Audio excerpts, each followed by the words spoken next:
Hello मैं lovely subscriber, कैसे आप सब? उम्मीद है अच्छे होंगे। तो आज मेरे हाथ में आप देख सकते हो वन प्लस का बहुत एक पॉपुलर सीरीज़ है नॉट सीरीज़। उसका फ़ोन है वन प्लस नॉट 4 और आपको पता ही होगा नॉट सीरीज़ वन प्लस का बजट सीरीज़ का फ़ोन है। बट बजट मतलब वन प्लस का बजट दूसरे कंपनी के बजट जैसा नहीं है। ये फ़ोन भी 30,000 के अराउंड प्राइस था जब उसको निकाला था वन प्लस ने। मैंने इसको खरीदा है अराउंड 25-6,000 के अराउंड। और फिलहाल तो वन प्लस नॉट 5 भी लॉन्च हो गया है। तो इस वीडियो में हम प्राइमरीली बात करेंगे कि अगर वन प्लस नॉट 4 और 5 को कंपेयर किया जाए तो आपको कौन सा लेना चाहिए, क्योंकि दोनों में जो प्राइस डिफरेंस है बहुत ही ज़्यादा हो गया है। अब वन प्लस नॉट 5 जो है वो पहले ही बता देता हूँ लॉन्च किया गया है 32,000 में, आपको कार्ड डिस्काउंट लगे 30 में मिल जाएगा। बट अभी जो वन प्लस का नॉट 4 है वो आपको नॉर्मली 256GB वेरिएंट वो मिल रहा है 25,000 में, और उसके बाद कार्ड डिस्काउंट अब लगा दोगे तो और 2,000 और कम हो जाएगा। तो इतना सारा पैसा आपको बचा के वन प्लस नॉट 4 लेना चाहिए या फिर आपको 5 की तरफ जाना चाहिए, कि अपग्रेड्स मैटर करता है इसलिए। तो उसकी हम बात करेंगे इस वीडियो में। हालांकि आपको वन प्लस नॉट 5 का 128GB वेरिएंट मिलता है 30,000 में, वो भी एक देखने वाली बात है। तो बिना किसी देरी को करते हुए इस वीडियो से शुरू करते हैं। तो अगर हम पहले डिफरेंस की बात करें तो वो आता है in the form of display. One plus not 4 में जो डिस्प्ले लगा है वो है 6.7 इंच का, और जो नॉट 5 में डिस्प्ले लगा हुआ है वो है 6.8 इंच का। तो आपको बहुत ही स्लाइटली बड़ा डिस्प्ले मिलता है वन प्लस नॉट 5 में। और इतना ही नहीं, वन प्लस नॉट 5 का जो रिफ्रेश रेट है वो भी इससे ज़्यादा है। इसमें है 120 हर्ट्ज का डिस्प्ले और उसमें है 144 हर्ट्ज का डिस्प्ले। बट हालांकि आपको ये डिफरेंस समझ में नहीं आएगा, क्योंकि मतलब 60 हर्ट्ज से 90 हर्ट्ज जो है वो डिस्प्ले आपको बहुत ज़्यादा डिफरेंस रहेगा, कि ह्यूमन आई चीज़ों को डिफरेंटली परसीव करता है। उसके बाद 90 हर्ट्ज से 120 हर्ट्ज का जाम आपको थोड़ा सा ज़्यादा उससे अच्छा लगेगा। उसके बाद 120 से 144 हर्ट्ज का जाम बहुत ही कम डिफरेंस लगेगा।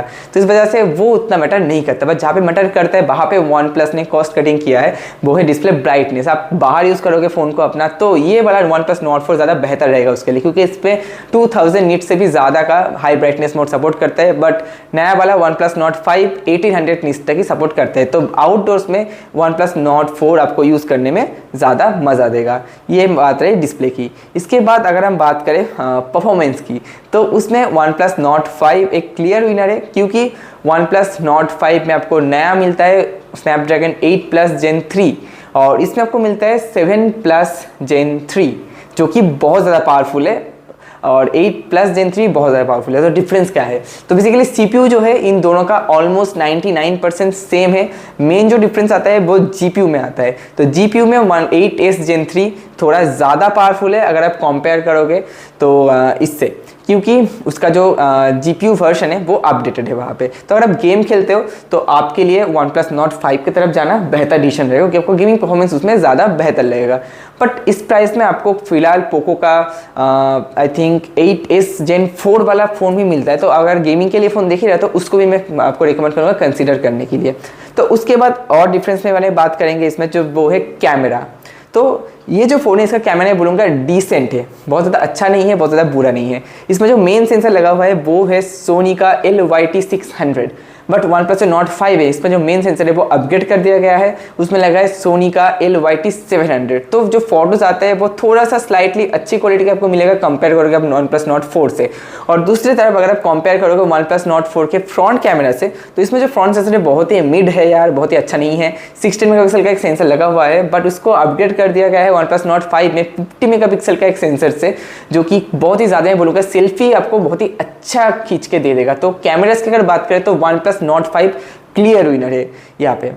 और उसके बाद अगर एक मेजर चेंज की बात करें तो वन प्लस नॉट 4 में आपको ये जो डिज़ाइन और बिल्ड मिलता है वो फुली मेटल एंड ग्लास। यहाँ पे जो फ्रंट में ग्लास लगा हुआ है, हालांकि डिस्प्ले प्रोटेक्शन का मेंशन नहीं किया कंपनी ने। और पीछे जब देखोगे तो यहाँ तक इसमें लगा हुआ है एक मेटल साइड, पूरा फ्रेम सारा मेटल का बना हुआ है। ऊपर जो पोर्शन है ये लगा हुआ है ग्लास, और जो डिज़ाइन है बहुत ज़्यादा यूनिक है। वन प्लस से किसी और फोन में आपको ये वाला डिज़ाइन आपको अभी नहीं मिलेगा। तो बट वन प्लस नॉट 5 ने इस डिज़ाइन को पूरा डिच कर दिया है, और एक जेनरिक सा डिज़ाइन इन्होंने ला के दिया, जो कि और मार्केट में वीवो ओप्पो सारे ब्रांड ला रहे हैं। तो आपको फ़ोन को डिस्टिंग्विश करने वाली किसी चीज़ पे है ही नहीं।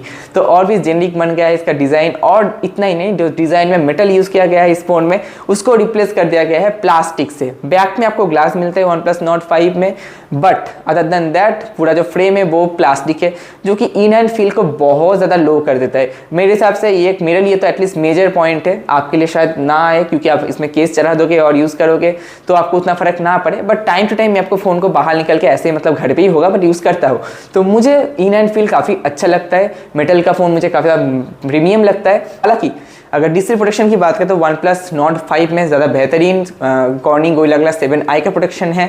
4 में कोई प्रोटेक्शन जैसे मैंने कहा मेंशन यहाँ पे नहीं है। तो इसकी बात अगर हम बात करें तो फ़ोन की अभी हार्ट प्रोसेसर के बाद उसका जो किडनी आता है, मतलब उसका बैटरी के बारे में, तो इसमें जो बैटरी लगा हुआ है OnePlus Nord 4 में वो है उसमें 5500 मिली एम्पेयर का बैटरी लगा हुआ है, जो कि सपोर्ट करता है 100 वाट का चार्जिंग और बहुत ही जल्द चार्ज होता है। अंडर 25 मिनट्स ये 0 to फुल चार्ज हो जाता है, जो कि बहुत ही शॉकिंग और बहुत ही मतलब कमाल की चीज़ है। जैसा पहली बार जब एक्सपीरियंस करोगे ना इसको मज़ा ही आ जाएगा। वही पे OnePlus Nord 5 की बात करें तो बैटरी कैपेसिटी बहुत ज़्यादा बढ़ा दिया गया है, आपको ऑलमोस्ट 1000 मिली एम्पेयर के 6800 मिली एम्पेयर का भी बैटरी इसमें डाला गया है, बट जो चार्जिंग स्पीड है उसको रिड्यूस कर दिया गया है। अब 80 वाट में चार्ज होता है, स्टिल बहुत फास्ट है। अंडर 1 आवर, अंडर 50 मिनट में बोलूँगा ये फुल चार्ज कर देता है OnePlus Nord 5 फ़ोन को, but compare to this that is nothing. तो बहुत ही अच्छी बात है, बट बैटरी कैपेसिटी भी बढ़ाया है तो ऑब्वियसली चार्ज टाइम भी ज़्यादा हो जाएगा। और इतना ही नहीं, बैटरी बैकअप भी कंपेयर टू OnePlus Nord 4 आपको ज़्यादा मिलेगा OnePlus Nord 5 में। तो अगर आप गेम वगैरह के लिए लेना सोच रहे हो तो फिर आपको तो ये ज़्यादा 1 घंटा शायद ज़्यादा आप खेल पाओगे इससे गेम, तो अच्छी बात है मैं बोलूँगा। तो इसके बाद और छोटे छोटे बट इंपॉर्टेंट चीज़ों की मैंने बात कर लेते हैं, जैसे कि वेट। तो OnePlus Nord 5 हालांकि प्लास्टिक के साथ अभी आता है तो वेट रिड्यूस होना चाहिए था, बट फिलहाल बिग बैटरी भी उसमें मिलता है, तो इसी सारे रीज़न के मिक्सचर से वेट भी बढ़ गया है 10 to 15 ग्राम्स। तो OnePlus Nord 5 अब ज़्यादा वेटी बन गया है, भारी बन गया है। और जो थिकनेस की बात करें ऑलमोस्ट दोनों फ़ोन में सिमिलर ही है, तो उसमें ज़्यादा फ़र्क है नहीं, बट IP प्रोटेक्शन दोनों में अभी भी IP65 मिलता है। यहाँ पे थोड़ा इंप्रूवमेंट किया जा सकता था, एटलीस्ट IP67 तक इसमें डाला जा सकता था, क्योंकि IP55 मतलब नॉर्मल प्लैशेस रेन वाटर का, उससे ही आपको प्रोटेक्शन मिलेगा, उससे ज़्यादा अगर पानी वगैरह में गिर जाए तो प्रोटेक्शन नहीं है, तो वहाँ पे भी थोड़ा इंप्रूवमेंट किया जा सकता था। और अगर अपडेट की बात करें तो दोनों फ़ोन में ही आपको 4+6 ईयर्स का अपडेट मिलता है, मतलब 4 ईयर्स का आपको एंड्रॉइड अपडेट और उसके बाद और 2 साल का सिक्योरिटी अपडेट्स। तो वहाँ पे भी कोई चेंज ऐसा कुछ है नहीं, बट हाँ ऑब्वियसली OnePlus Nord 5 ज़्यादा नया लॉन्च हुआ है तो इसको 1 साल ज़्यादा अपडेट मिलेगा कंपेयर टू Nord 4। तो अपडेट के मामले में दोनों ही बिल्कुल सिक्योर्ड है।